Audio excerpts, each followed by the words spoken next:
اب ہم آتے ہیں سیدنا ابراہیم علیہ السلام کے قصے کی طرف، لیکن اس سے پہلے یہ وضاحت کر دیں کہ سیدنا ابراہیم علیہ السلام کے واقعے کے ساتھ چند دوسرے انبیاء علیہم السلام کے واقعات بھی وابستہ ہیں، مثلا سیدنا لوط علیہ السلام کا واقعہ، اس لیے کہ یہ سیدنا ابراہیم علیہ السلام کے بھتیجے بھی ہیں اور ان کے پیروکار بھی۔ اسی طرح آپ کے صاحبزادوں سیدنا اسماعیل اور سیدنا اسحاق علیہ السلام کے واقعات ساتھ ساتھ چلتے ہیں۔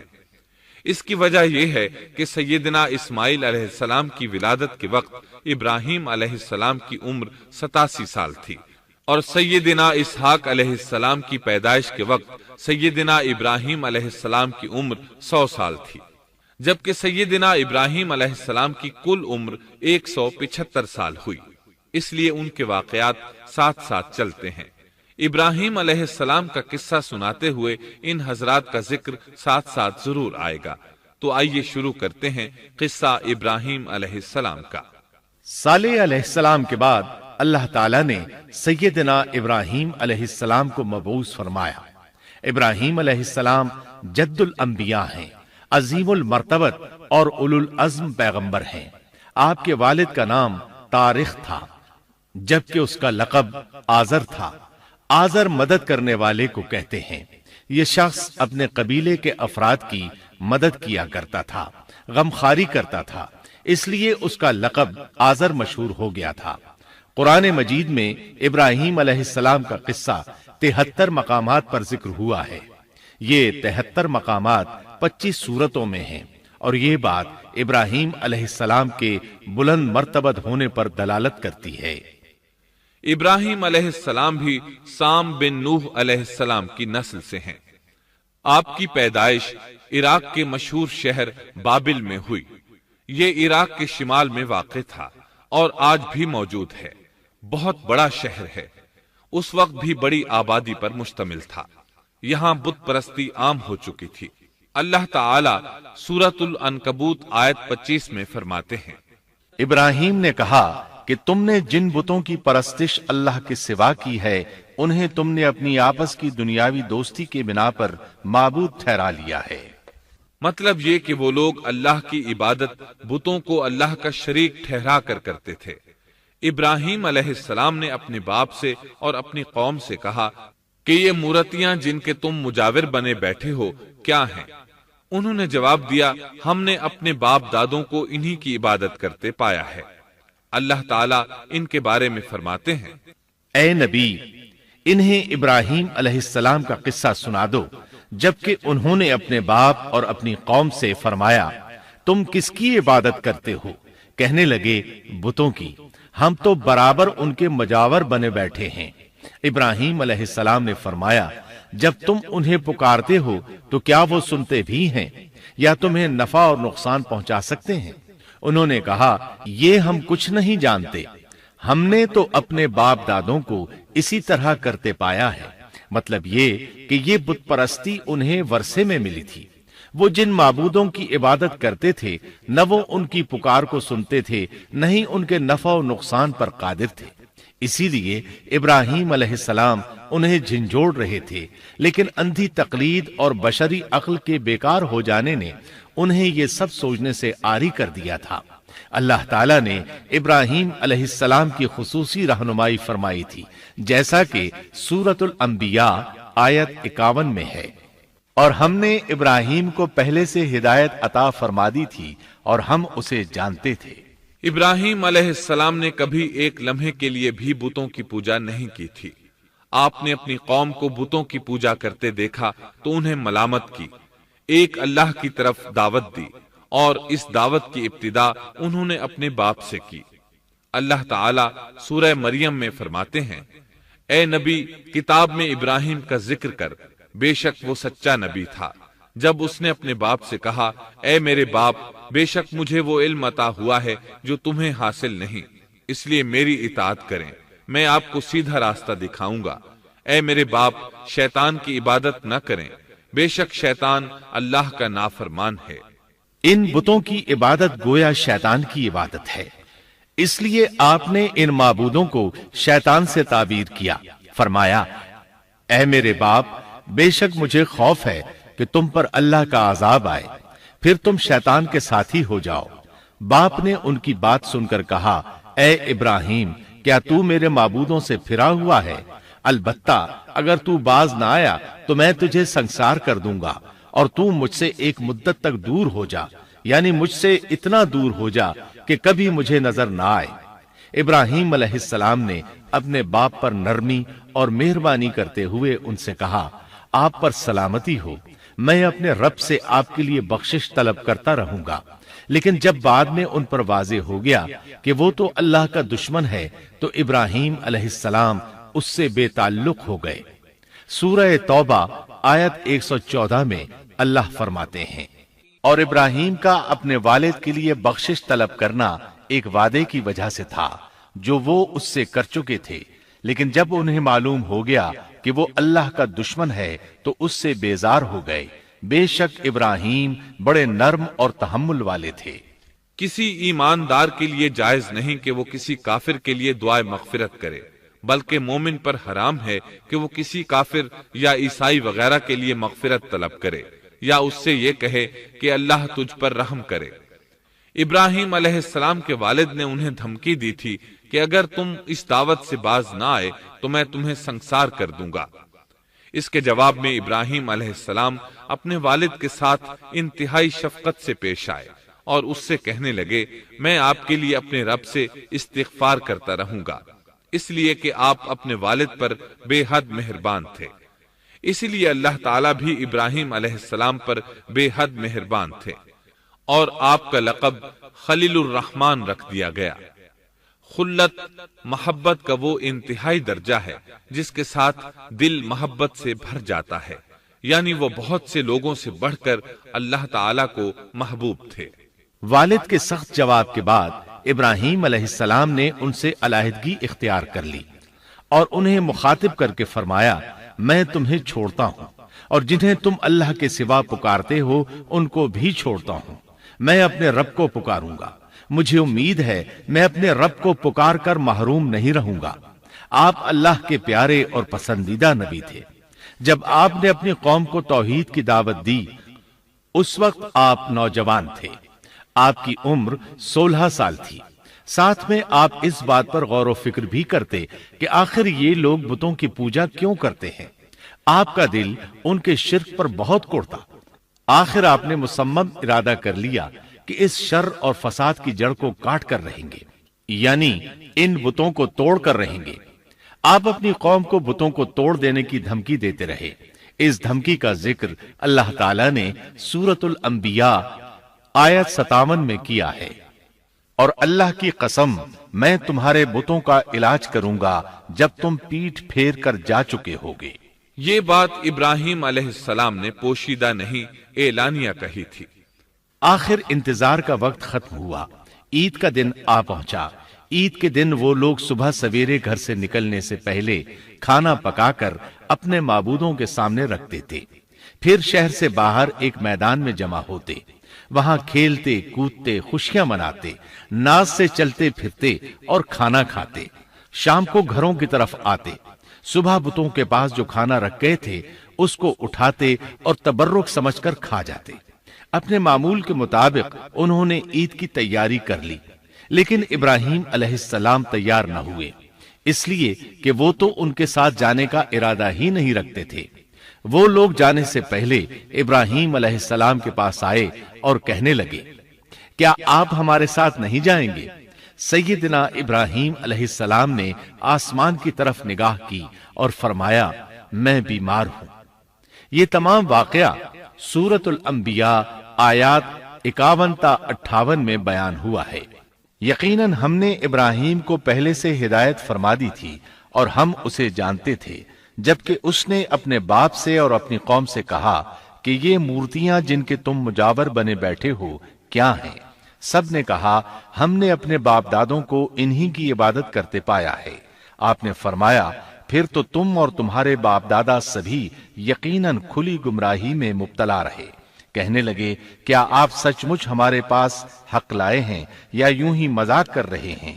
آپ نے فرمایا نہیں نہیں، در حقیقت تم سب کا پروردگار تو وہ ہے جو آسمان و زمین کا مالک ہے، جس نے انہیں پیدا کیا ہے۔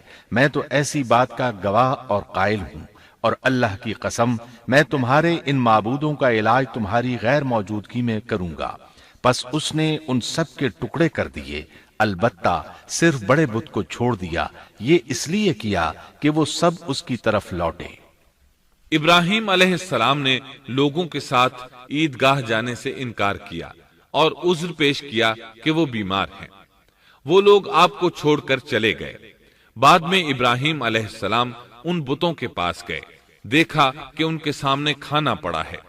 چونکہ سب لوگ کھانا لائے تھے اس لیے یہ کھانا بہت زیادہ تھا، لیکن ان جھوٹے معبودوں نے اسے کھانا تو درکنار اس کو چھوا تک نہ تھا۔ ابراہیم علیہ السلام نے انہیں مخاطب کر کے کہا، یہ اتنا کھانا تمہارے سامنے پڑا ہے، تم اس کو کھاتے کیوں نہیں؟ تمہیں کیا ہو گیا کہ بات تک نہیں کرتے؟ پھر پوری قوت سے دائیں ہاتھ سے کلہاڑا مار کر ان کے ٹکڑے ٹکڑے کر دیے، لیکن بڑے بت کو چھوڑ دیا تاکہ سب اسی کی طرف رجوع کریں۔ تمام چھوٹے بتوں کو توڑ کر کلہاڑا اس بڑے بت کے کندھے پر رکھ دیا۔ مشرکین میلے سے لوٹے تو دیکھا ان کے سارے معبود اوندھے منہ ٹوٹے پھوٹے پڑے ہیں، ان کے تمام معبودوں کو توڑ دیا گیا تھا۔ وہ حیران رہ گئے کہ یہ کیسے ہو گیا، کس نے کیا؟ کہنے لگے یہ کام کس ظالم کا ہے، اس نے ہمارے معبودوں کی توہین کی ہے۔ اس وقت جن لوگوں نے ابراہیم علیہ السلام کا وہ کلام سنا تھا انہیں ان کا خیال آ گیا، کہنے لگے وہ نوجوان جس کا نام ابراہیم ہے اسے ہم نے اپنے بتوں کی مذمت کرتے سنا ہے۔ اللہ کی قدرت کہ ابراہیم علیہ السلام کا جو مقصد تھا وہ خود بخود پورا ہو رہا تھا۔ قوم کے لوگ مشورہ کر رہے تھے کہ سب کو جمع کرو اور اسے بلاؤ، پھر اسے سزا دو۔ چنانچہ تمام اہل باطل چھوٹے بڑے جمع ہو گئے، کارروائی شروع ہو گئی۔ کہنے لگے اے ابراہیم، ہمارے معبودوں کے ساتھ یہ لغو حرکت تو نے کی ہے۔ ابراہیم علیہ السلام نے جواب دیا، یہ کام تو اس بڑے بت کا ہے، مجھ سے کیوں پوچھتے ہو؟ تم اپنے معبودوں سے کیوں نہیں پوچھ لیتے کہ ان کے ٹکڑے کس نے اڑائے ہیں؟ ابراہیم علیہ السلام کا جواب سن کر وہ سب سوچ میں پڑ گئے، پھر کہنے لگے ہم نے بڑی غلطی کی، اپنے معبودوں کے پاس کسی کو حفاظت کے لیے نہیں چھوڑا۔ اس قدر واضح بات محسوس کر کے بھی وہ ظالم ایمان نہ لائے، بلکہ شیطان نے ان کے دلوں میں وسوسہ ڈالا اور انہوں نے غور و فکر کر کے کہا، اے ابراہیم، کیا تمہیں علم نہیں یہ تو بے زبان ہیں، یہ بول نہیں سکتے۔ اب ابراہیم علیہ السلام نے فرمایا، تب پھر تم اللہ کے سوا اس چیز کی عبادت کرتے ہو جو تمہیں کچھ بھی نفع نہ دے سکے اور نہ نقصان پہنچا سکے۔ تعجب ہے تم پر اور ان پر بھی جنہیں تم اللہ کے سوا پکارتے ہو، کیا تم میں بالکل عقل نہیں؟ اس طرح ابراہیم علیہ السلام نے ان پر حقیقت خوب اچھی طرح واضح کر دی۔ ان سے فرمایا تم ان کی پوجا کرتے ہو جن کو تم خود تراشتے ہو، یعنی ان کا حال تو یہ ہے کہ تم نے ان کو خود اپنے ہاتھوں سے تراشا اور ان کی عبادت کرنے لگے، جبکہ تمہیں اور تمہاری بنائی ہوئی چیزوں کو اللہ ہی نے پیدا کیا ہے۔ ابراہیم علیہ السلام نے ایک کلہاڑے کی مدد سے ان سب بتوں کو تہس نہس کر دیا تھا۔ یہ اس بات کی واضح ترین نشانی تھی کہ یہ بالکل بے بس ہیں، لیکن اس واضح نشانی کے باوجود وہ اپنے کفر ہی پر ڈٹے رہے اور لگے ابراہیم علیہ السلام کو دھمکیاں دینے۔ کہنے لگے اس کے لیے ایک آتش کدہ بناؤ اور اسے اس دہکتی آگ میں ڈال دو۔ پھر ان لوگوں نے ایک چٹیل میدان کا انتخاب کیا جہاں مٹی نام کی کوئی چیز نہیں تھی۔ اس میدان کو پتھروں کی باڑ کے ساتھ گھیر دیا گیا۔ پھر سب لوگوں کو حکم دیا گیا کہ وہ لکڑیاں جمع کر کے اس گھیری ہوئی جگہ میں رکھیں۔ چنانچہ سب لوگ لکڑیاں جمع کر کے وہاں لانے لگے، یہاں تک کہ عورتوں اور بچوں نے بھی اس کام میں بڑھ چڑھ کر حصہ لیا۔ میدان میں اتنی لکڑیاں جمع ہو گئیں کہ زمین نظر نہیں آتی تھی۔ یہ لکڑیاں زمین پر ایک اونچی دیوار محسوس ہوتی تھیں۔ پھر ان لکڑیوں کو آگ لگائی گئی۔ جب آگ کے شعلے آسمان سے باتیں کرنے لگے تو انہوں نے ابراہیم علیہ السلام کو آگ میں ڈالنے کے لیے ایک جھولا تیار کیا۔ اس میں سیدنا ابراہیم علیہ السلام کو رکھا گیا۔ اس وقت آپ نے یہ دعا پڑھی، حسبنا اللہ ونعم الوکیل، ہمیں اللہ کافی ہے اور وہی بہترین کارساز ہے۔ یہ کلمہ ہر محتاج اور مصیبت زدہ کو پڑھنا چاہیے۔ بخاری میں ہے، رسول اللہ صلی اللہ علیہ وسلم نے فرمایا، حسبنا اللہ و نعم الوکیل ابراہیم علیہ السلام نے اس وقت فرمایا تھا جب انہیں آگ میں پھینکا جانے لگا تھا۔ مطلب یہ کہ ہم اللہ ہی پر بھروسہ کرتے ہیں، اس کے سوا ہمارا کسی پر بھروسہ نہیں۔ بعض روایات میں یہ بھی ہے کہ جب ابراہیم علیہ السلام کو آگ میں ڈالا جانے لگا تو جبریل علیہ السلام آئے اور کہا، اے ابراہیم، کوئی حاجت ہے تو میں حاضر ہوں۔ ابراہیم علیہ السلام نے فرمایا، اگر تم اپنی مرضی سے آئے ہو تو مجھے تمہاری کوئی ضرورت نہیں۔ ایک دوسری روایت میں ہے کہ بارش کے فرشتے نے حاضر ہو کر کہا تھا، اے ابراہیم، مجھے حکم دیجئے میں بارش برسا کر اس آگ کو بجھا دوں۔ لیکن ایسی تمام روایات ضعیف ہیں۔ یوں بھی اللہ کا حکم ان سے پہلے کام کرنے والا تھا۔ اللہ تعالی سورہ انبیاء آیت 69 اور 70 میں فرماتے ہیں، ہم نے کہا، اے آگ ابراہیم پر ٹھنڈی ہو جا اور سلامتی والی ہو جا۔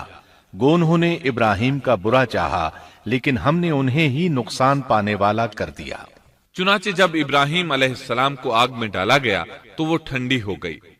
ابن عباس رضی اللہ عنہما فرماتے ہیں، اگر اللہ تعالیٰ آگ سے یہ نہ فرماتے کہ سلامتی والی ٹھنڈی ہو جا تو وہ اس قدر سرد ہو جاتی کہ اس کی ٹھنڈک سے تکلیف محسوس ہوتی۔ گویا آگ بھی اللہ کے حکم کے بغیر نہیں جلا سکتی، چھری اللہ کے حکم کے بغیر نہیں کاٹ سکتی، اس لیے کہ یہ بھی اللہ کی مخلوق ہیں اور ان کی قدرت بھی اللہ کے پاس ہے۔ وہ چاہے تو ان کو قدرت عطا کر دے، چاہے تو قدرت واپس لے لے۔ آگ کو ٹھنڈا ہونے کا حکم ہوا، وہ ٹھنڈی ہو گئی۔ اس نے نہ ابراہیم علیہ السلام کے کپڑے جلائے، نہ جسم کے کسی حصے کو کوئی نقصان پہنچایا، صرف وہ رسیاں جلائیں جن سے آپ کو باندھا گیا تھا۔ سبحان اللہ۔ لوگ آگ کے گرد اس انتظار میں کھڑے تھے کہ جو ہی انہیں آگ میں پھینکا جائے گا وہ جل کر راکھ ہو جائیں گے، لیکن وہ یہ دیکھ کر حیران رہ گئے کہ ابراہیم علیہ السلام بڑے ناز سے آگ کے درمیان بیٹھے ہیں۔ بعض روایات میں ہے کہ ابراہیم علیہ السلام فرمایا کرتے تھے، مجھے ان دنوں جو راحت اور سکون حاصل تھا ویسا آگ سے نکلنے کے بعد نہیں ہوا۔ لوگ اس معجزے کو دیکھ کر حیرت زدہ تھے۔ پھر ابراہیم علیہ السلام آگ سے نکلے۔ اتنا بڑا معجزہ دیکھنے کے باوجود لوط علیہ السلام کے سوا کوئی شخص پورے بابل شہر سے ان پر ایمان نہ لایا۔ اللہ تعالیٰ فرماتے ہیں، پس ابراہیم پر لوط ایمان لائے۔ مطلب یہ کہ پوری بستی سے لوط علیہ السلام تھے جو آپ پر ایمان لائے تھے، باقی تمام لوگ کفر ہی پر ڈٹے رہے۔ ابراہیم علیہ السلام ان کا رویہ دیکھ کر نا امید ہو گئے کہ اس سے بڑھ کر یہ کون سا معجزہ دیکھنا چاہتے ہیں۔ ان کے بتوں کو توڑ دیا گیا، اپنی آنکھوں سے اللہ کی نشانی ان لوگوں نے دیکھی، پھر بھی یہ ایمان نہیں لائے، چنانچہ آپ نے وہاں سے ہجرت کا ارادہ فرما لیا۔ اس وقت بابل پر نمرود نامی بادشاہ کی حکومت تھی۔ کہا جاتا ہے کہ زمین کے بیشتر حصے پر اسی کی حکمرانی تھی۔ جب اس کے پاس یہ خبریں پہنچیں کہ ابراہیم علیہ السلام کو آگ میں ڈالا گیا لیکن آگ نے انہیں نہیں جلایا، تو اس نے ابراہیم علیہ السلام کو اپنے دربار میں پیش کرنے کا حکم دیا۔ ابراہیم علیہ السلام کو وہاں لایا گیا۔ نمرود نے ان سے ان کے رب کے بارے میں سوال کیا۔ اللہ تعالیٰ سورۃ البقرہ آیت 258 میں فرماتے ہیں، کیا تو نے اس شخص کو نہیں دیکھا جس نے ابراہیم سے اس کے رب کے متعلق جھگڑا کیا، اس لیے کہ اللہ نے اسے سلطنت دی تھی۔ ایک روایت میں ہے کہ 4 بادشاہوں نے زمین کے بیشتر حصے پر حکمرانی کی ہے، ان میں سے ایک نمرود ہے۔ نمرود اپنے وقت کا حاکم و بادشاہ تھا۔ ابراہیم علیہ السلام سے جب اس کی اللہ تعالیٰ کے بارے میں بات چیت ہوئی تو ابراہیم علیہ السلام نے کہا، میرا رب وہ ہے جو زندہ کرتا ہے اور مارتا ہے۔ جواب میں اس نے کہا، میں بھی زندہ کرتا ہوں اور مارتا ہوں۔ چنانچہ اس نے حکم دیا کہ جیل سے 2 آدمیوں کو لے آؤ۔ جیل سے 2 ایسے آدمیوں کو لایا گیا جن کے لیے سزائے موت کا فیصلہ ہو چکا تھا۔ اس نے ان میں سے ایک کے قتل کا حکم دیا، دوسرے کو معاف کر دیا۔ اس سے اس نے یہ ثابت کرنا چاہا کہ وہ بھی زندہ کر سکتا ہے اور موت دے سکتا ہے، اور کہنے لگا دیکھ لو میرے حکم سے لوگ مرتے ہیں اور میرے حکم سے انہیں زندگی ملتی ہے۔ اس کی بات سن کر ابراہیم علیہ السلام نے غور کیا کہ اگر وہ اس سے موت و حیات کے باریک فلسفے پر بحث کریں گے تو نمرود کا مقصد پورا ہو جائے گا اور میرا مقصد پورا نہیں ہو پائے گا۔ اس لیے بحث و مباحثے کی بجائے کوئی مضبوط دلیل پیش کر دی جائے تاکہ حق و باطل کے درمیان فرق واضح ہو جائے۔ چنانچہ آپ نے فرمایا بے شک اللہ سورج کو مشرق سے لاتا ہے، تو اس کو مغرب سے لے آ۔ کافر بادشاہ یہ سن کر مبہوت رہ گیا، اس کا سر جھک گیا۔ اللہ تعالیٰ فرماتے ہیں تب وہ کافر حیران رہ گیا اور اللہ نا انصافوں کو سیدھی راہ نہیں دکھاتا۔ ان تمام باتوں کے بعد نمرود کو یہ معلوم کرنے کی ضرورت نہیں رہی کہ ابراہیم علیہ السلام آگ سے کیسے نجات پا گئے، کیونکہ حقیقت اس پر آشکار ہو چکی تھی۔ وہ جان گیا تھا کہ اصل معاملہ کیا ہے۔ چنانچہ اس نے ابراہیم علیہ السلام سے کہا آپ اس ملک سے نکل جائیے، ہم آپ کو یہاں نہیں رہنے دیں گے۔ ابراہیم علیہ السلام نے عراق کو خیر بات کہا اور شام کی طرف ہجرت کر گئے۔ یہاں آ کر وہ حران نامی بستی میں مقیم ہوئے۔ اسی جگہ آپ نے اپنے چچا ہاران کی بیٹی سیدہ سارہ علیہ السلام سے شادی کی۔ اللہ تعالیٰ اس ہجرت کے بارے میں فرماتے ہیں اور ہم اسے یعنی ابراہیم اور لوط کو بچا کر اس زمین کی طرف لے آئے جس میں ہم نے جہان کے لیے برکت رکھی تھی۔ جب آپ حران کے مقام پر پہنچے تو وہیں ٹھہر گئے، وہیں رہنے لگے۔ یہاں آ کر آپ کا شمار بنو حران میں ہونے لگا۔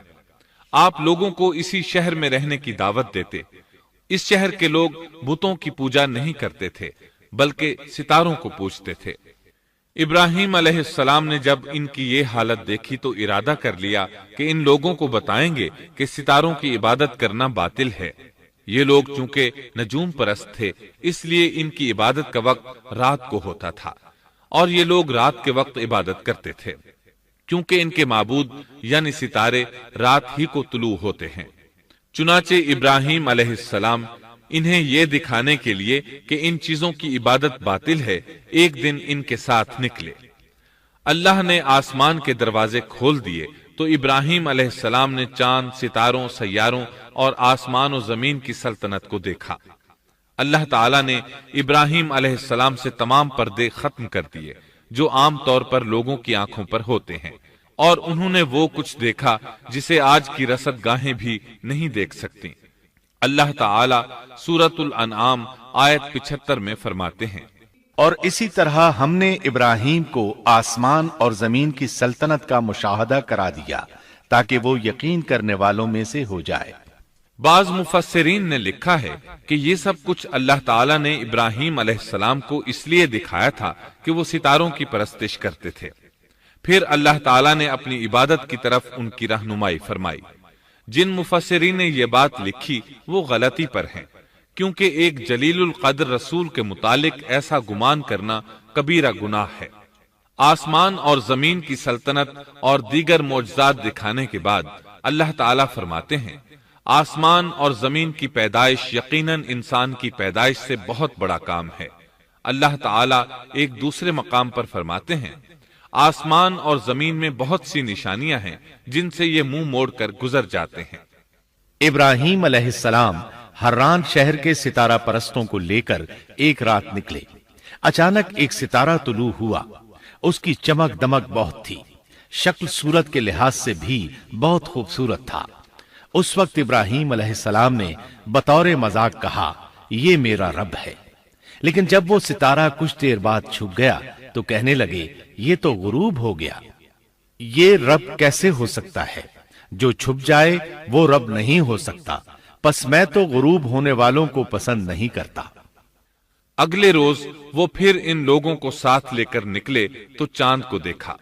یہ شکل صورت میں ستاروں سے کہیں زیادہ خوبصورت تھا، روشن تھا، لیکن یہ بھی غروب ہو گیا تو ابراہیم کہنے لگے اگر مجھے میرے رب نے ہدایت نہ کی تو میں گمراہ لوگوں میں شامل ہو جاؤں گا۔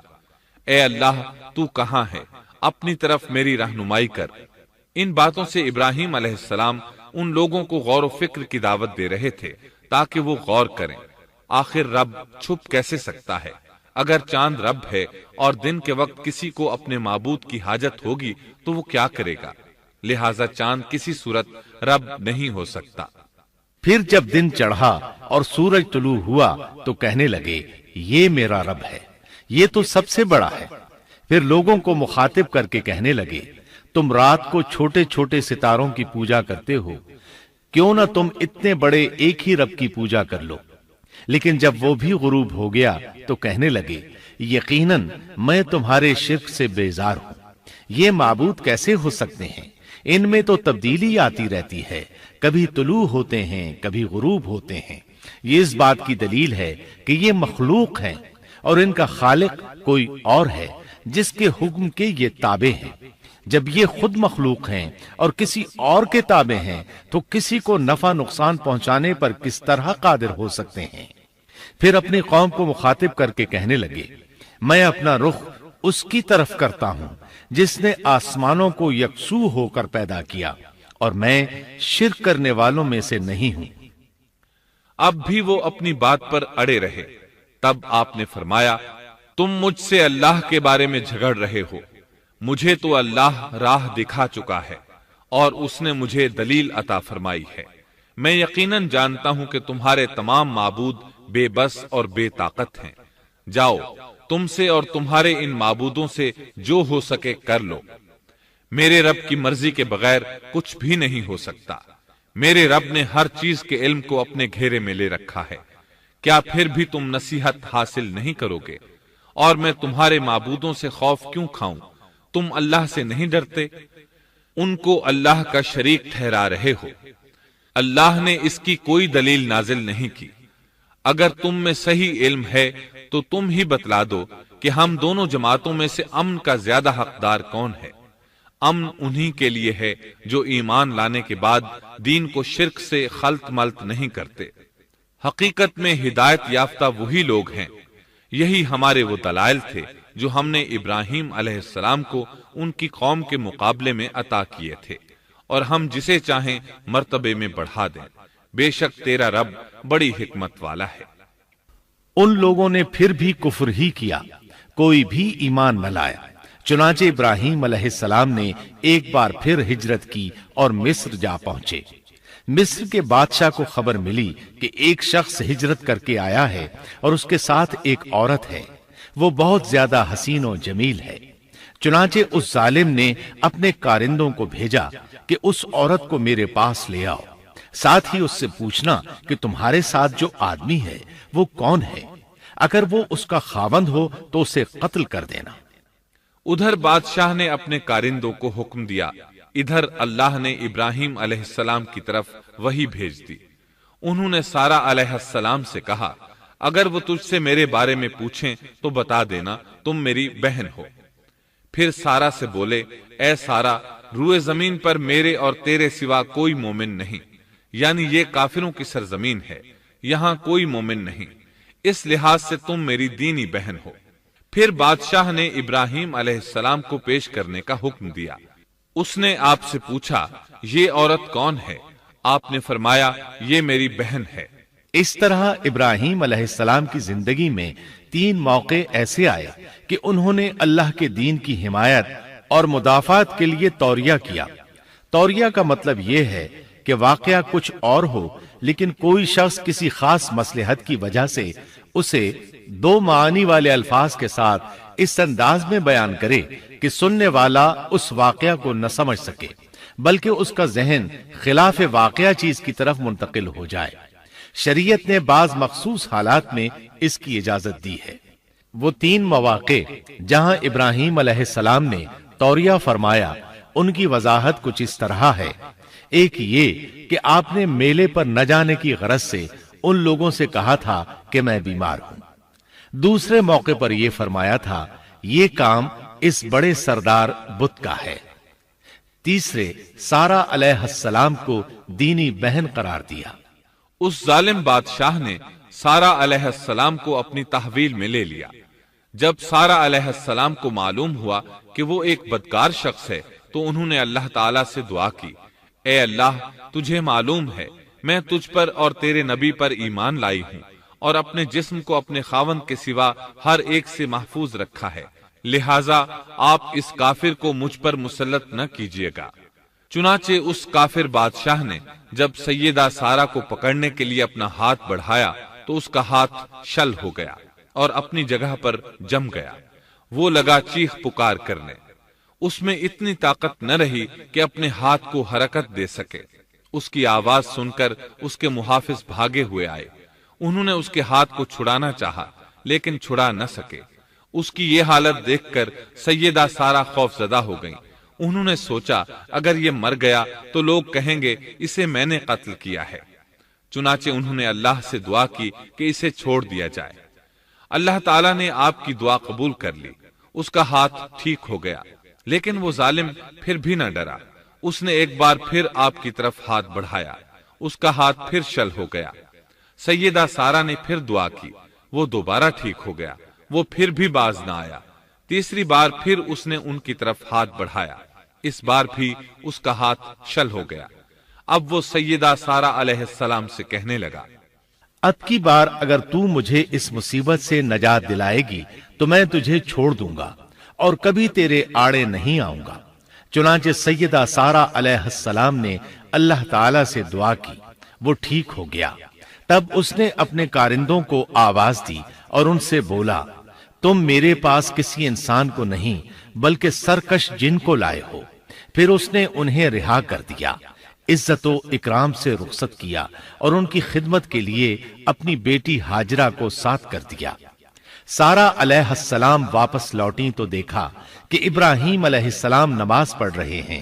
نماز کے بعد انہوں نے پوچھا، سارہ، اس نے تمہارے ساتھ کیا سلوک کیا؟ سیدہ سارہ علیہ السلام نے سارا واقعہ سنا دیا۔ سن کر آپ نے فرمایا، الحمدللہ۔ پھر بولے، اب ہم یہاں نہیں رہیں گے بلکہ واپس جائیں گے۔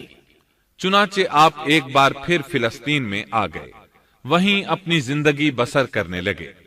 جب آپ فلسطین میں مستقل طور پر رہائش پذیر ہوئے تو لوط علیہ السلام بھی آپ کے ساتھ تھے۔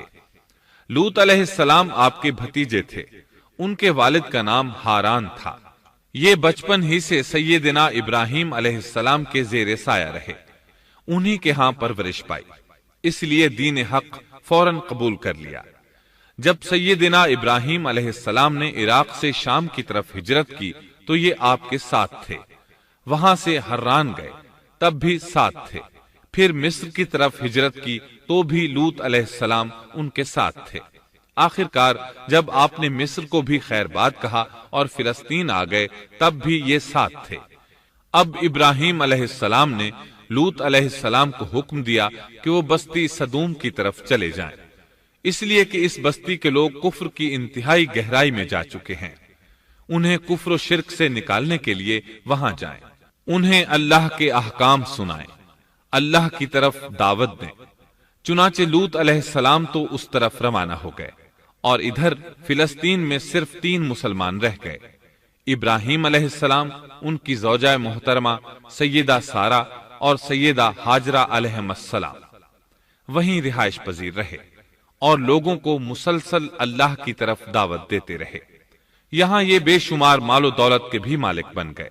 جب ان کی عمر 85 یا 86 سال ہوئی تو سارہ علیہ السلام نے سوچا، میں بانجھ ہوں، میرے خاوند بوڑھے ہیں لیکن اولاد کی تمنا ہے، تو کیوں نہ میں اپنی لونڈی ہاجرہ ہدیے اور تحفے کے طور پر ابراہیم علیہ السلام کو دے دوں۔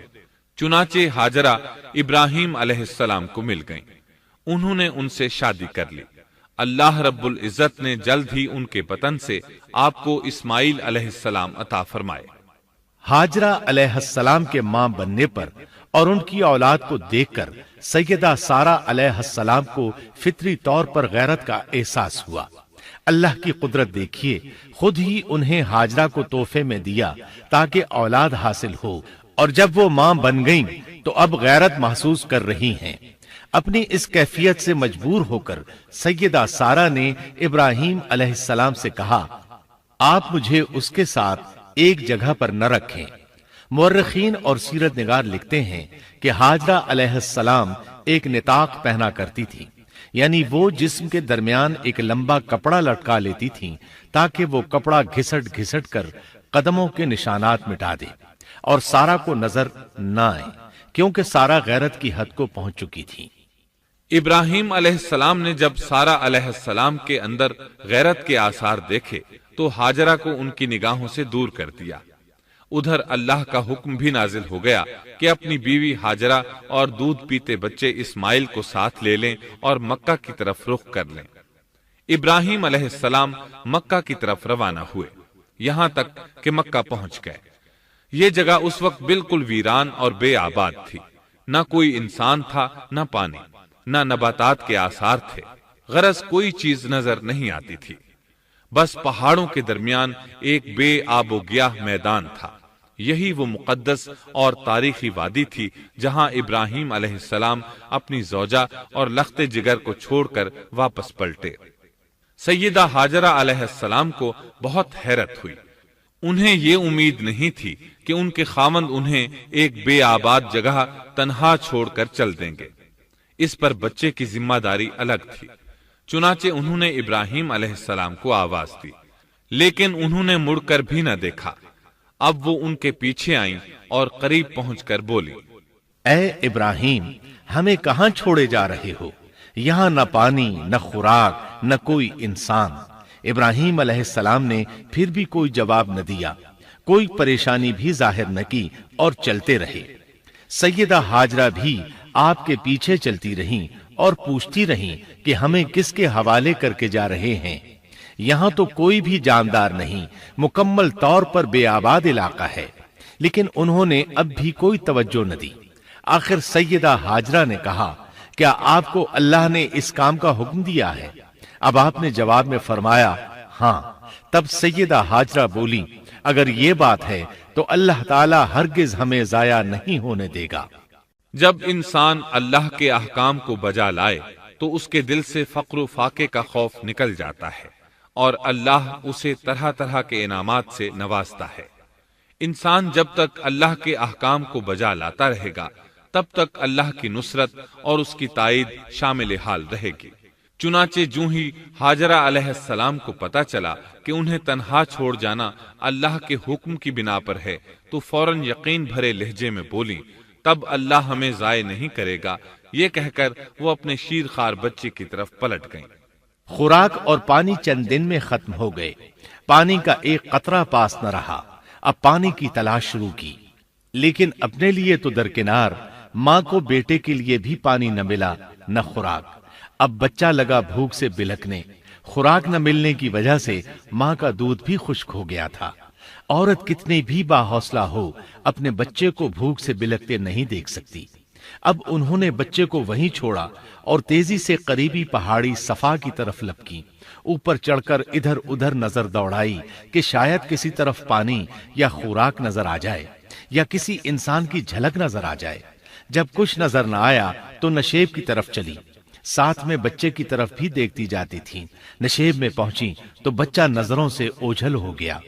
اس پر اور بے چین ہوئی اور بلندی کی طرف دوڑی۔ اس طرح مروہ پہاڑی پر چڑھ گئیں۔ وہاں بھی چاروں طرف نگاہ دوڑائی لیکن کچھ نظر نہ آیا۔ خیال آیا کہ پھر کوشش کرنی چاہیے۔ اس خیال سے مروہ پہاڑی سے اتری اور صفا کی طرف چل دی۔ درمیان میں نشیب کی وجہ سے بچہ نظر نہ آیا تو دوڑنے لگی۔ اس طرح پھر صفا پر چڑھ گئیں۔ اللہ اکبر! ایک تو عورت ذات کمزور، پھر بھوک پیاس سے نڈھال، اس پر کس قدر سعی اور کوشش میں مصروف، وہ بھی اپنے بچے کے لیے۔ بہرحال بار بار کوشش کے خیال سے انہوں نے صفا اور مروہ پہاڑیوں کے درمیان 7 چکر لگائے۔ یہی وجہ ہے مسلمان عازمین حج صفا و مروہ کے درمیان سعی کرتے ہیں تاکہ اس واقعے کی یاد تازہ ہو جائے۔ جب وہ آخری مرتبہ مروہ پر پہنچی تو انہوں نے ایک آواز سنی۔ یہ آواز اسماعیل علیہ السلام کے قریب سے آئی تھی۔ انہوں نے پوری توجہ سے آواز کو سننے کی کوشش کی اور جلدی سے اسماعیل کے قریب پہنچی۔ کیا دیکھتی ہیں؟ اسماعیل کے قدموں کے نیچے سے پانی پھوٹ رہا ہے، کیونکہ جبریل علیہ السلام کو اللہ نے اس صابرہ خاتون کی مدد کے لیے بھیجا تھا۔ انہوں نے زمزم والی جگہ پر اپنا پر مارا تو اسماعیل کے قدموں کے پاس سے ایک عظیم چشمہ رحمت نمودار ہوا۔ مستقبل کے پیغمبر کے قدموں کے نیچے سے اللہ نے جبریل فرشتے کے ذریعے زمین پھاڑ کر پانی نکال دیا۔ یہی آب زمزم کا آغاز تھا۔ ہاجرہ علیہ السلام پانی کو آنکھیں پھاڑ پھاڑ کر حیرت سے دیکھ رہی تھی۔ ان کی خوشی کی انتہا نہ رہی جب انہوں نے دیکھا پانی پھوٹ پھوٹ کر چاروں طرف بہ رہا ہے۔ زمین ہموار تھی، اس لیے انہوں نے زمین کو کھودنا شروع کر دیا تاکہ پانی ادھر ادھر نہ بہ جائے۔ پھر انہوں نے اس گڑھے کے چاروں طرف پتھر رکھ دیے اور زبان سے بولی، زم زم، اس کا مطلب ہے رک جا۔ نبی اکرم صلی اللہ علیہ وسلم کا فرمان ہے، اللہ اسماعیل کی والدہ پر رحم فرمائے، اگر وہ جلد بازی سے کام نہ لیتی تو زمزم ایک بہنے والا چشمہ ہوتا۔ لیکن انہوں نے اس کے گرد بند باندھ دیا۔ انہیں دراصل اس وقت پانی کی شدید ضرورت تھی، اس لیے انہوں نے پانی کو اپنے پاس جمع کر لیا تاکہ بہہ کر ضائع نہ ہو جائے۔ انہوں نے اسماعیل کو پانی پلایا، خود بھی خوب پیا، اور یہ اللہ تعالی کی طرف سے ان کی مہمان نوازی تھی۔ وہاں کوئی اور انسان نہیں تھا، نہ کھانے کی کوئی چیز تھی، بس یہی آب زمزم ان کے لیے کھانے اور پینے کا کام دے رہا تھا۔ اب چونکہ زمزم ایک چشمہ بن گیا تھا، اس لیے پرندے بھی آنے لگے۔ انہی دنوں عرب کے قبیلوں میں سے ایک قبیلہ بنو جرہم یمن کو خیر باد کہہ کر اس طرف آ رہا تھا۔ یمن میں ایک بہت بڑا ڈیم تھا۔ پہاڑوں کے درمیان انہوں نے پانی کو روک کر ایک بہت بڑا بند قائم کر رکھا تھا۔ اس سے پورا سال آسانی سے کھیتی باڑی کرتے تھے۔ اس ڈیم کی بدولت ان کا آب پاشی کا نظام بہت اچھا تھا۔ جب اس ڈیم کو اللہ تعالیٰ نے توڑا تو تمام لوگ وہاں سے منتشر ہو گئے اور جزیرہ عرب کے اطراف میں منتقل ہونے لگے۔ وہیں سے ہجرت کرنے والا ایک قبیلہ بنو جرہم تھا۔ یہ لوگ بنیادی طور پر عرب تھے۔ یہ قبیلہ سفر میں رہتا، جہاں کہیں پانی اور چراگاہ نظر آتے وہیں پڑاؤ ڈال دیتے۔ جب وہاں خوراک ختم ہو جاتی تو آگے سفر شروع کر دیتے۔ چونکہ وہ بہت بڑے تاجر تھے، اس بنا پر ان راستوں سے خوب واقف تھے۔ انہیں چشموں کا خوب علم تھا۔ ملک شام کی طرف بھی ان کی آمد و رفت تھی۔ یہ قبیلہ بنو جرہم مکہ کے قریب پہنچا تو فضا میں پرندوں کو منڈلاتے پایا۔ کہنے لگے، ان پرندوں کی موجودگی میں ضرور کوئی راز ہے۔ اب انہوں نے اپنے کچھ آدمی اس طرف بھیجے۔ یہ لوگ جلد ہی چشمے تک پہنچ گئے۔ انہوں نے وہاں ایک عورت اور اس کے بچے کو پایا۔ پھر وہ لوگ ان کے پاس آئے، وہاں پڑاؤ ڈالنے کی اجازت مانگی۔ سیدہ ہاجرہ نے فرمایا، ٹھیک ہے، لیکن شرط یہ ہے کہ تمہیں اجرت ادا کرنا ہوگی۔ ان کے لیے یہ سستا سودا تھا۔ ان کے پورے قبیلے کو سامان زندگی مل رہا تھا، جبکہ صرف ایک عورت اور اس کے بیٹے کی ذمہ داری ان پر عائد ہو رہی تھی۔ انہوں نے فوراً حامی بھر لی اور وہاں رہائش اختیار کر لی۔ اس طرح یہ لوگ سیدہ ہاجرہ علیہ السلام کی معیشت کا ذریعہ بن گئے، اور اس طرح سیدنا اسماعیل علیہ السلام بنو جرہم میں پرورش پاتے رہے۔ انہوں نے ان لوگوں سے عربی سیکھ لی اور ان سے بھی زیادہ عربی دان بن گئے۔ فصاحت اور بلاغت سے عربی میں بات چیت کرنے لگے۔ پھر ان کی اس قبیلے میں شادی ہو گئی۔ ان کی اولاد سے عرب قوم کا آغاز ہوا۔ انہی میں سے سرور کائنات محمد صلی اللہ علیہ وسلم کی ولادت باسعادت ہوئی۔ بنو جرہم کی آمد اور آبادی ابراہیم علیہ السلام کی دعا کا نتیجہ تھی۔ جب انہوں نے اپنی بیوی اور بچے یعنی دو کمزور انسانوں کو اس ویران جگہ چھوڑا تھا تو یہ دعا مانگی تھی، اے ہمارے پروردگار، میں نے اپنی کچھ اولاد اس بے آباد جنگل میں تیرے حرمت والے گھر کے پاس بسائی ہے۔ یہاں یہ سوال پیدا ہوتا ہے کہ کیا اس وقت بیت اللہ کی تعمیر ہو چکی تھی؟ درست بات یہ ہے کہ اس وقت خانہ کعبہ کی تعمیر نہیں ہوئی تھی۔ پھر سوال پیدا ہوتا ہے کہ کیا ابراہیم علیہ السلام کے زمانے سے پہلے اس کی تعمیر ہو چکی تھی یا صرف جگہ ہی معروف تھی؟ اس بارے میں دو طرح کی روایات ہیں۔ بعض میں آتا ہے کہ صرف اس کی جگہ معروف تھی، اور بعض میں ہے کہ ابراہیم علیہ السلام سے پہلے شیس علیہ السلام نے اس کو تعمیر کیا تھا، اور وہ گردش ایام کے ساتھ ساتھ منہدم ہو کر ختم ہو گیا۔ لیکن بہرحال اس کی جگہ معلوم تھی اور وہی پہلا گھر تھا، جیسا کہ اللہ نے خبر دی ہے۔ اللہ تعالیٰ نے پہلا گھر جو لوگوں کے لیے مقرر کیا تھا وہی ہے جو مکہ میں ہے، اور وہ پوری دنیا کے لیے برکت اور ہدایت والا ہے۔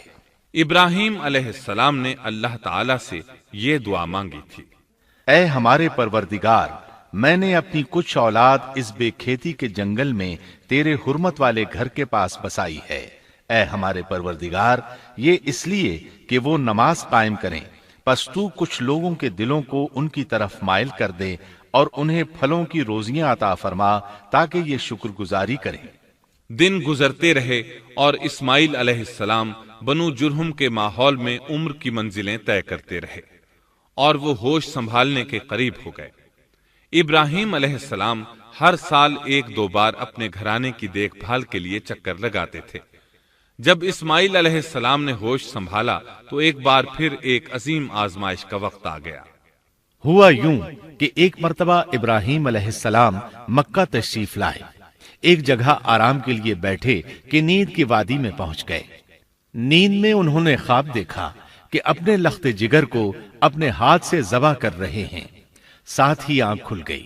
ابراہیم علیہ السلام جانتے تھے کہ انبیاء کرام کے خواب حقیقت ہوتے ہیں، اللہ کی طرف سے وحی ہوتے ہیں، اور شیطان کسی صورت ان کے خواب میں نہیں آ سکتا، لہذا انہوں نے اس خواب کے مطابق عمل کرنے کا پختہ ارادہ کر لیا، کسی قسم کی پریشانی کا شکار نہ ہوئے۔ اللہ رب العزت نے اس عظیم اور تعجب خیز واقعے کا قرآن مجید میں ذکر کرتے ہوئے فرمایا، اور ابراہیم نے کہا، میں تو ہجرت کر کے اپنے پروردگار کی طرف جانے والا ہوں، وہ ضرور میری رہنمائی کرے گا۔ اے میرے رب، مجھے نیک بخت اولاد عطا فرما۔ تو ہم نے ایک بردبار بچے کی بشارت دی۔ پھر جب بچہ اتنی عمر کو پہنچا کہ اس کے ساتھ چلنے پھرنے لگا تو ابراہیم نے کہا، میرے پیارے بیٹے، میں نے خواب دیکھا ہے کہ میں تجھے ذبح کر رہا ہوں، اب تو بتا تیری کیا رائے ہے؟ یہاں سوال پیدا ہوتا ہے کہ ابراہیم علیہ السلام نے اسماعیل علیہ السلام سے مشورہ کیوں لیا؟ وہ چاہتے تو اسماعیل کو سوتے میں ذبح کر دیتے، اس طرح اللہ کا حکم بجا لاتے۔ وہ بیٹے کے پاس کیوں گئے اور ان سے مشورہ کیوں لیا؟ جی ہاں، یہ مسئلہ یاد رکھنے کے قابل ہے کہ ہر مسلمان پر لازم ہے کہ وہ اپنے دوسرے مسلمان بھائی کو اجر و ثواب میں شامل کرنے کی کوشش کرے۔ ابراہیم علیہ السلام نے بیٹے کو ثواب میں شامل کرنے کے لیے انہیں اللہ کے حکم سے آگاہ کیا۔ یہ نہ چاہا کہ میں اکیلا ہی اجر لیتا رہوں، بلکہ دوسرے کی خیر خواہی کو پیش نظر رکھا۔ والدین کے لیے آپ کے اس انداز میں نصیحت موجود ہے، یہ کہ اولاد کو ثواب کے مواقع فراہم کریں، ان کی صحیح تربیت کریں۔ اگر صدقہ کرنے کا موقع ملے تو بچوں کے ذریعے صدقہ کرائیں، تاکہ انہیں بھی اللہ کے راستے میں خرچ کرنے کی عادت پڑے۔ جب کسی دینی مجلس میں بیٹھنے کا موقع ملے تو اپنی اولاد کو بھی ساتھ لے کر جائیں۔ بے شمار لوگ خود تو جاتے ہیں، اولاد کو جانے کے لیے کہتے بھی نہیں، خود دین سیکھتے ہیں، اولاد کو دین نہیں سکھاتے۔ ابراہیم علیہ السلام نے اسماعیل علیہ السلام سے رائے لی۔ سبحان اللہ، انہوں نے جواب میں فرمایا، اے ابا جان، آپ کو جو حکم ملا ہے کر گزریے۔ یہ نہیں کہا کہ مجھے تو حکم نہیں ہوا، بلکہ فوراً سر تسلیم خم کر دیا، اس لیے کہ وہ جانتے تھے انبیاء کا خواب حقیقت پر مبنی ہوتا ہے، اللہ کی وحی ہوتا ہے، اس لیے بالکل پریشانی ظاہر نہ کی۔ یہ تک نہ پوچھا مجھے کیوں ذبح کر رہے ہیں، یا میرا کیا جرم ہے، یا آپ کے پاس کون سا صریح حکم آیا ہے۔ انہوں نے ایسی کوئی بات نہ کہی۔ اللہ کی فرما برداری اسی کو کہتے ہیں۔ چنانچہ اپنے باپ سے کہا، اے ابا جان، آپ کو جو حکم ہوا ہے اس کو کر گزریے، انشاءاللہ آپ مجھے صبر کرنے والوں میں پائیں گے۔ علماء کرام فرماتے ہیں اس جملے سے ان کا انتہائی ادب اور احترام شامل ہے، اور اس میں زبردست توکل موجود ہے۔ یہ نہیں کہا کہ آپ مجھے صبر کرنے والوں میں سے پائیں گے، بلکہ آپ نے اللہ کی مشیت کو جملے میں شامل کیا اور فرمایا، انشاءاللہ آپ مجھے صبر کرنے والوں میں سے پائیں گے۔ لہٰذا مسلمانوں کو دھوکے میں نہیں پڑنا چاہیے۔ یہ نہ کہے میں سفر کروں گا، میں فلاں کام کروں گا، میں فلاں کام کے کرنے کی طاقت رکھتا ہوں، بلکہ یوں کہے اللہ نے چاہا تو میں سفر کروں گا، اللہ نے چاہا تو فلاں کام کروں گا۔ اپنے علم اور طاقت کے دھوکے میں پڑنا سراسر نادانی ہے۔ ہر چیز کا تعلق اللہ سے قائم کرے، جیسا کہ اللہ تعالیٰ فرماتے ہیں، اور ہرگز ہرگز کسی کام پر یوں نہ کہنا کہ میں اسے کل کروں گا، مگر ساتھ ہی انشاءاللہ کہہ لینا۔ اپنی زبان کو اللہ کے ذکر سے سجا کر رکھو اور ہمیشہ اپنے معاملات کو اللہ کی طرف لوٹاؤ۔ بہرحال باپ بیٹا دونوں ہی مصمم ارادے کے ساتھ اللہ کا حکم پورا کرنے کے لیے پیش ہو گئے۔ اسماعیل علیہ السلام نے اپنے والد محترم سیدنا ابراہیم علیہ السلام سے کہا، جب آپ مجھے ذبح کرنے لگیں تو میری پیشانی کو زمین پر رکھ دیجیے گا تاکہ آپ کو میرا چہرہ نظر نہ آئے اور کہیں آپ کے ہاتھ رک نہ جائیں۔ اب ابراہیم علیہ السلام نے بیٹے کی پیشانی پکڑ کر زمین پر لٹا دیا، جیسا کہ اللہ تعالیٰ نے فرمایا۔ جب دونوں مطیع ہو گئے اور ابراہیم نے اسے پیشانی کے بل لٹا دیا، اب انہوں نے چھری پکڑی اور گردن پر چلا دی، لیکن چھری نے گردن نہ کاٹی، بالکل اسی طرح جیسے آگ نے ابراہیم کو نہیں جلایا تھا، اس لیے کہ چھری میں کاٹنے کی طاقت اور آگ میں جلانے کی صلاحیت اللہ کے حکم کے بغیر نہیں آ سکتی۔ اللہ نے دونوں سے یہ طاقتیں سلب کر لیں۔ اب ابراہیم زور لگا رہے ہیں، ادھر اسماعیل علیہ السلام کہہ رہے ہیں، ابا جان جلدی کیجئے، چھری چلائیے۔ اللہ تعالیٰ نے اس واقعے کا ذکر یوں فرمایا ہے، جب وہ دونوں مطیع ہو گئے اور ابراہیم نے اسے پیشانی کے بل لٹا دیا۔ اس مطیع ہونے سے مراد اللہ کے حکم کو نافذ کرنا ہے۔ اب ظاہر ہے مطیع تو وہ پہلے بھی تھے، لیکن یہاں اسلما یعنی مطیع ہونے سے مراد کامل اسلام ہے۔ نہایت واضح اور حقیقی اسلام مراد ہے، اس لیے کہ کامل اسلام وہی ہوتا ہے جس میں بغیر کسی تردد اور توقف کے اللہ کے امر اور نہی کی تصدیق کی جائے۔ یہ تھا حقیقی اسلام۔ ہاں تو چھری چلتی رہی، گلا نہ کٹا، اس لیے کہ امتحان اور آزمائش کی تکمیل ہو چکی تھی۔ یہ بات ثابت ہو چکی تھی کہ اللہ کا حکم نافذ کرنے میں دونوں پوری طرح کوشاں ہیں۔ اللہ تعالیٰ بھی فرما برداری ہی کا صلہ عطا فرماتے ہیں۔ چنانچہ آواز آئی، ہم نے اسے پکارا، اے ابراہیم تو نے خواب کو سچ کر دکھایا، یقیناً ہم اسی طرح نیکوکاروں کو جزا دیا کرتے ہیں۔ یقیناً یہ ایک کھلی آزمائش تھی۔ تاریخ کا ایک عظیم ترین امتحان اور کڑی آزمائش دنیا کو آج بھی حیرت میں ڈال دیتی ہے۔ کون ہے جو بیٹے کو ذبح کرنے پر تیار ہو جائے، خاص طور پر اس صورت میں جب اولاد بھی اکلوتی ہو، جس کی وجہ سے 86 سال کے بعد آنگن میں بہار آئی ہو۔ پھر اس کی قربانی کا بھی واضح حکم نہیں دیا گیا تھا، اشارتاً خواب میں رہنمائی کی گئی تھی۔ آپ کہہ سکتے تھے یہ قتل اور سنگین جرم ہے، کہہ سکتے تھے اپنے بیٹے کو کس جرم میں قتل کروں، لیکن آپ نے بغیر کسی تعامل کے سر تسلیم خم کر دیا اور اس عظیم امتحان میں کامیاب ہوئے۔ اللہ فرماتے ہیں، اور ابراہیم وہ ہیں جنہوں نے وفاداری کی۔ اس آیت میں یہ نہیں بتایا گیا کہ کس چیز میں وفاداری کی، اس لیے کہ وہ تو ہر معاملے میں مکمل طور پر وفاداری کا مظاہرہ کر چکے تھے۔ آگ میں ڈالے جانے والا معاملہ، بیوی اور بچے کو لق و دق میدان میں چھوڑ آنے کا معاملہ، پھر ذبح کا امتحان، تعمیر بیت اللہ کی مشقت، غرض ہر معاملے میں وفادار تھے، حتیٰ کہ اپنا مال اللہ کے راستے میں خرچ کرنے میں اس قدر وفادار کہ ابو زیفان کے لقب سے مشہور ہو گئے۔ اس کا معنی ہے مہمان نواز۔ کسی مہمان کو دسترخوان پر اپنے ساتھ بٹھائے بغیر ایک لقمہ نہیں کھاتے تھے، باہر نکلتے مہمان تلاش کرتے، پھر اس کے ساتھ مل کر کھانا کھاتے، مہمان نہ ملتا تو سخت غمگین ہو جاتے۔ اس طرح انہوں نے اللہ کے ہر حکم کی پاسداری کی۔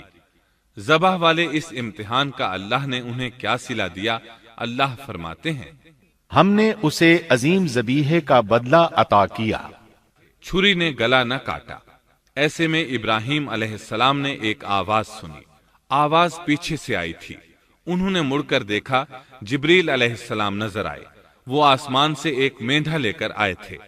دنیا کے مینڈھوں میں سے نہیں بلکہ جنت کا مینڈھا لائے تھے۔ سیدنا عبداللہ بن عباس رضی اللہ عنہما سے روایت ہے کہ وہ مینڈھا جنت میں 40 سال تک چرتا رہا۔ سفید رنگ، کشادہ آنکھوں، خوبصورت سینگوں والا حسین و جمیل مینڈھا تھا۔ بہرحال یہ ابراہیم علیہ السلام کی وفاداری کا بدلہ تھا جو اسماعیل علیہ السلام کے فدیے میں دیا گیا، اور پوری امت مسلمہ کے لیے حکم ہو گیا کہ اللہ کی رضا کے لیے قربانی اور ہدی پیش کرتے رہیں۔ کعبے کے پاس حرم الہی میں ہر سال یہ سنت ادا کی جاتی ہے، اور ان کے ساتھ ساتھ پوری زمین کے تمام خطوں پر بسنے والے مسلمان بھی اس عظیم فرمانبرداری کی علامت کے طور پر قربانیاں پیش کرتے ہیں۔ مینڈھے کے ذکر کا مطلب یہ ہے کہ ہم سنت ابراہیمی پر گامزن ہو جائیں۔ یہ مینڈھا ہمیں اللہ کے لیے قربانی کا سبق دیتا ہے۔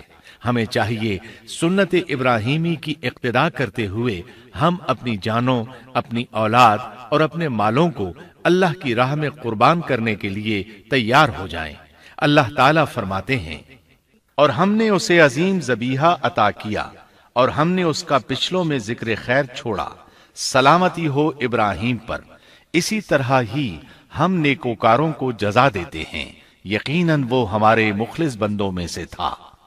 اور اسی طرح اللہ فرماتے ہیں، اور ہم نے اسے نیکوکار نبی اسحاق کی ولادت کی خوشخبری سنائی۔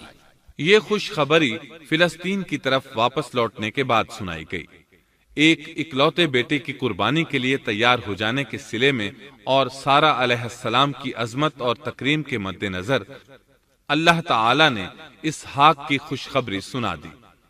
یہ آیت ذبح کے واقعے کے بعد اللہ تعالی نے ذکر فرمائی ہے، اس لیے معلوم ہوا پچھلی آیات میں اسحاق کے علاوہ کسی اور بیٹے کا ذکر ہوا ہے، اور وہ اسماعیل علیہ السلام ہی تھے، جبکہ یہودی روایات میں اسحاق علیہ السلام کو ذبیح قرار دیا جاتا ہے۔ یہ بالکل غلط ہے۔ ذبح کے واقعے کے بعد اسحاق علیہ السلام کی بشارت مل رہی ہے، پھر بھلا وہ پیدا ہونے سے پہلے ہی ذبیح کیسے بن گئے؟ اس لیے یہ قطعی بات ہے کہ اسماعیل علیہ السلام ہی ذبیح ہیں۔ اس کے کئی اور بھی دلائل ہیں جن کے ذکر کرنے کا یہاں موقع نہیں۔ بہرحال اس عظیم آزمائش میں بے مثال کامیابی کے بعد ابراہیم علیہ السلام فلسطین آئے اور 120 سال کی عمر میں اسحاق علیہ السلام کی بشارت ملی، جبکہ سارہ علیہ السلام کی عمر 90 سال تھی۔ ان پر بڑھاپا طاری ہو چکا تھا۔ ایسے میں 3 فرشتے آئے۔ وہ تو قوم لوط کی تباہی کے لیے آئے تھے۔ راستے میں اللہ کے حکم سے ابراہیم علیہ السلام اور ان کی اہلیہ سارہ کو خوشخبری سنائی، اور اس غرض کے لیے وہ انسانی شکل میں آئے تھے۔ ابراہیم علیہ السلام تو پہلے ہی بہت مہمان نواز تھے۔ انہیں دیکھ کر بہت خوش ہوئے کہ مہمان آ گئے۔ فرشتوں نے انہیں سلام کیا۔ ابراہیم علیہ السلام نے سلام کا جواب دیا۔ وہ حیرت زدہ تھے کہ یہ لوگ ان کی بستی کے رہنے والے تو ہیں نہیں، لیکن ان پر سفر کے نشانات بھی نہیں ہیں، جیسا کہ دور سے چل کر آنے والوں میں ہوتے ہیں۔ نہ ان کے پاس سواریاں ہیں۔ قرآن مجید میں آتا ہے، فرشتوں نے سلام کیا تو ابراہیم نے بھی سلام کیا اور دل میں خیال کیا یہ اجنبی لوگ ہیں۔ پھر وہ اپنی مہمان نوازی کی عادت کے مطابق انہیں اندر لے آئے، ان کے لیے کھانے کا انتظام کیا۔ اللہ تعالیٰ فرماتے ہیں، ہمارے بھیجے ہوئے فرشتے ابراہیم کے پاس خوشخبری لے کر آئے تو انہوں نے سلام کیا۔ ابراہیم نے سلام کا جواب دیا اور فوراً بھنا ہوا بچڑا لے آئے، اور بچڑا بھی موٹا تھا۔ ان کے سامنے کھانا پیش کیا، لیکن وہ بھلا کب کھانے کی طرف ہاتھ بڑھانے والے تھے۔ یہ دیکھ کر ابراہیم علیہ السلام نے خوف محسوس کیا کہ کہیں یہ دشمن نہ ہو۔ اس وقت فرشتوں نے کہا، ابراہیم نہ ڈر، ہم تو قوم لوط کی طرف بھیجے گئے ہیں۔ جب انہوں نے یہ باتیں کی تو سارہ علیہ السلام پاس کھڑی تھیں۔ وہ ہنسنے لگی۔ وہ خوشخبری سے پہلے کیوں ہنس پڑی؟ علماء اس بارے میں کہتے ہیں کہ جب انہوں نے سنا یہ فرشتے لوط علیہ السلام کی بستی کو تباہ کرنے جا رہے ہیں تو ان کے خاتمے کی خبر سن کر وہ ہنستی۔ اس کے بعد فرشتوں نے یہ خوشخبری سنائی، ہم نے اسے اسحاق کی پیدائش کی خوشخبری دی اور اسحاق کے بعد یعقوب پوتے کی بھی خوشخبری دی۔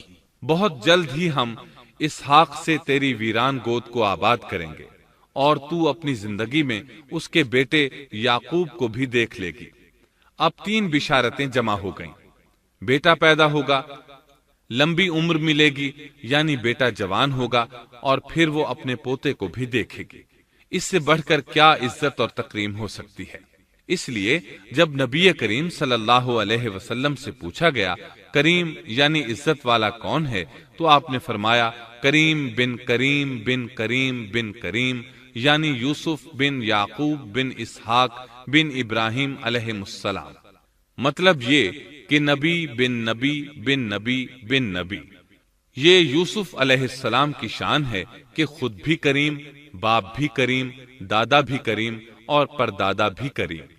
اس سے بڑھ کر عزت افزائی کیا ہو سکتی ہے؟ بہرحال فرشتوں نے انہیں خوشخبری دی۔ پھر انہوں نے ابراہیم کو ایک صاحب علم لڑکے کی بشارت دی۔ خوشخبری سن کر سیدہ سارہ حیران ہوئی، مارے حیرت کے منہ سے ہلکی سی چیخ نکل گئی۔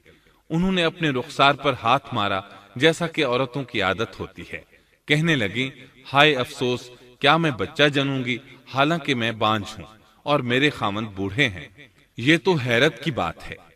ایک دوسری جگہ اللہ تعالیٰ نے یہ الفاظ فرمائے، کہنے لگی میں بوڑھی اور بانجھ ہوں، بھلا میں بچے کو کیسے جنم دوں گی؟ اس پر فرشتوں نے کہا تو اللہ کے حکم پر تعجب کرتی ہے، اے اہل بیت، یہ تو اللہ کی تم پر رحمت اور برکت ہے، وہ بہت بزرگ اور قابل تعریف ہے۔ دوسری آیت میں ہے انہوں نے کہا اسی طرح تیرے رب نے فیصلہ کیا ہے اور ہمیں کہا ہے، یقیناً وہ بہت حکمت والا ہے اور علم رکھنے والا ہے۔ یہ تھی اسحاق علیہ السلام کی ولادت کی خوشخبری۔ ابراہیم علیہ السلام مکے میں سیدنا اسماعیل علیہ السلام سے ملنے کے لیے آتے رہتے تھے۔ ایک روز آئے تو ان سے کہا اے میرے بیٹے، اللہ تعالیٰ نے مجھے حکم دیا ہے کہ اس مقام پر اللہ کا گھر تعمیر کرنا۔ اسماعیل علیہ السلام نے فوراً کہا میں حاضر ہوں۔ اس طرح انہوں نے کھدائی شروع کی۔ ایسے میں انہیں شیس علیہ السلام کی تعمیر کے آثار نظر آئے۔ انہوں نے اس پر تعمیر شروع کر دی۔ ایک روایت میں یہ بھی ہے کہ انہوں نے فرشتوں والی بنیادوں کے آثار بھی دیکھے۔ نبی کریم صلی اللہ علیہ وسلم کی جوانی کے دنوں میں جب مکے کے قریش نے کعبے کی تعمیر نئے سرے سے کی تو انہوں نے اس کی بنیادوں کو گہرا کرنا چاہا۔ وہ کھدائی کرتے ان سبز پتھروں تک پہنچ گئے جو پہاڑوں کی چوٹیوں کی طرح نظر آ رہے تھے۔ انہوں نے ان پتھروں کو نکالنا چاہا۔ ایک شخص نے کدال کے ذریعے ایک پتھر کو باہر نکالا تو اس کے نیچے سے اتنا نور نکلنے لگا کہ قریب تھا وہ شخص اندھا ہو جاتا۔ پھر پتھر خود بخود نیچے جا گرا اور اپنی جگہ پر جم گیا۔ اس کے بعد لوگوں نے ان پتھروں کو ہاتھ نہ لگایا اور تعمیر شروع کر دی۔ قرآن مجید میں تعمیر کعبہ اور بیت اللہ کا تذکرہ اس طرح آیا ہے، اور جب ہم نے بیت اللہ کے مکان میں ابراہیم کو جگہ دی اور فرمایا کہ میرے ساتھ شرک نہ کرنا اور میرے گھر کو طواف، قیام اور رکوع و سجود کرنے والوں کے لیے پاک رکھنا، اور فرمایا بے شک لوگوں کے لیے جو پہلا گھر تعمیر کیا گیا ہے وہ مکہ میں ہے، وہ جہان والوں کے لیے برکت اور ہدایت کا ذریعہ ہے، اس میں واضح نشانیاں ہیں، مثلا مقام ابراہیم، تو جو کوئی حرم میں داخل ہوگا وہ امن میں آ جائے گا۔ اور یاد کرو اس وقت کو جب ابراہیم کو اس کے پروردگار نے کئی باتوں کے ذریعے آزمایا، وہ ان میں پورے اترے تو اللہ نے فرمایا میں آپ کو تمام لوگوں کا امام بنا رہا ہوں۔ ابراہیم نے کہا اے میرے رب، میری اولاد میں سے بھی امام بنائیے۔ جواب میں اللہ نے فرمایا میرا امامت کا وعدہ ظالم لوگوں کے لیے نہیں ہے۔ اور اس وقت کو یاد کرو جب ہم نے بیت اللہ کو ثواب اور امن کی جگہ بنا دیا اور لوگوں نے مقام ابراہیم کو جائے نماز بنا لیا۔ ہم نے ابراہیم کو حکم دیا کہ میرے گھر کو طواف، اعتکاف، رکوع اور سجود کے لیے پاک رکھو، اور وہ وقت بھی یاد رکھو جب ابراہیم نے دعا کی اے پروردگار اس شہر کو امن والا بنا دے اور اس کے مومن بندوں کو پھلوں کا رزق عطا کر۔ اللہ تعالیٰ نے فرمایا میں کافروں کو بھی تھوڑا فائدہ دوں گا، پھر انہیں آگ کے عذاب کی طرف بے بس کر دوں گا، یہ پہنچنے کی جگہ بری ہے۔ اور وہ وقت یاد کرو جب ابراہیم اور اسماعیل بیت اللہ کی بنیادوں کو بلند کر رہے تھے اور دعا مانگ رہے تھے، اے ہمارے رب، ہماری محنت کو قبول فرما، تو دعا کو سننے والا، جاننے والا ہے، اور ہمیں اپنا فرما بردار بنا، ہماری اولاد میں سے بھی ایک فرما بردار گروہ بنا، اور ہمیں عبادت کا طریقہ سکھا، اور ہم پر رجوع فرما، کیونکہ تو ہی توبہ قبول کرنے اور رحم فرمانے والا ہے۔ اے ہمارے رب، ان لوگوں میں انہی میں سے ایک رسول بھیج جو ان پر تیری آیات کی تلاوت کرے اور انہیں کتاب و حکمت سکھائے، انہیں پاک کرے، یقیناً تو غالب حکمت والا ہے۔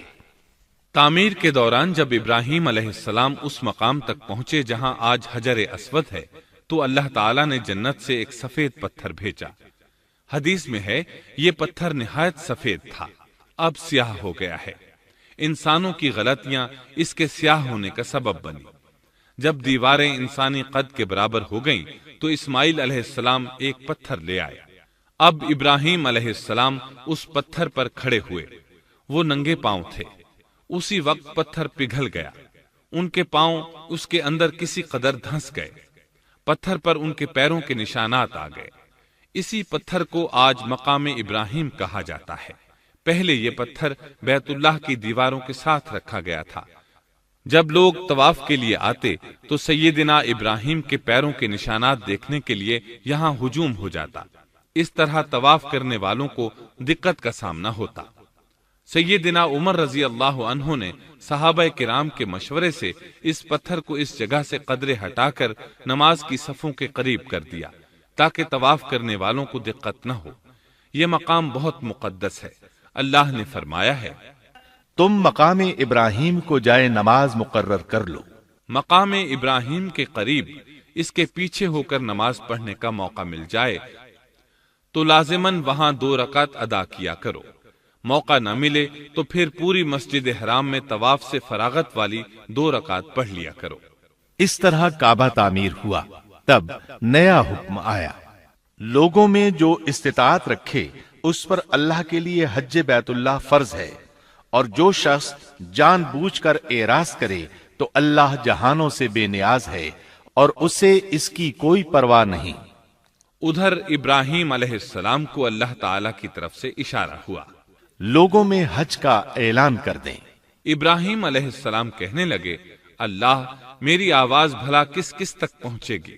جواب آیا، آپ کے ذمے آواز لگانا ہے، پہنچانا ہمارا کام ہے۔ چنانچہ آپ عرفات کے ایک پہاڑ پر چڑھے اور آواز لگائی، لوگو بیت الحرام کا حج کرو۔ اللہ تعالیٰ نے معجزانہ طور پر یہ آواز تمام انسانوں تک پہنچا دی، خواہ وہ پیدا ہوئے تھے یا نہیں۔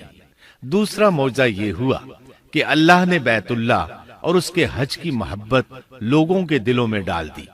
اللہ نے فرمایا، وَأَذِّن فِي النَّاسِ بِالْحَجِّ يَأْتُوكَ رِجَالًا وَعَلَى كُلِّ ضَامِرٍ يَأْتِينَ مِن كُلِّ فَجٍّ عَمِيقٍ۔ اور آپ لوگوں میں حج کا اعلان کر دیں، وہ آپ کی طرف پیدل بھی آئیں گے اور دبلے پتلے اونٹوں پر بھی دور دور سے آئیں گے۔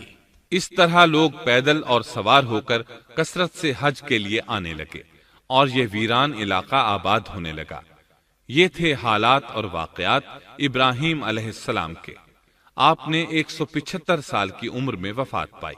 آپ سے پہلے سیدہ ہاجرہ علیہ السلام نے وفات پائی اور ان کی وفات سے کچھ ہی عرصہ بعد سیدہ سارہ علیہ السلام 127 سال کی عمر میں فوت ہو گئیں۔ ان دونوں کی وفات کے بعد آپ غمگین رہنے لگے۔ آخر اتنی مدت تک ساتھ رہا تھا۔ آپ خلیل الرحمن تھے، آپ پر صحیفے بھی نازل ہوئے، آپ اللہ کے بے حد شکر گزار تھے۔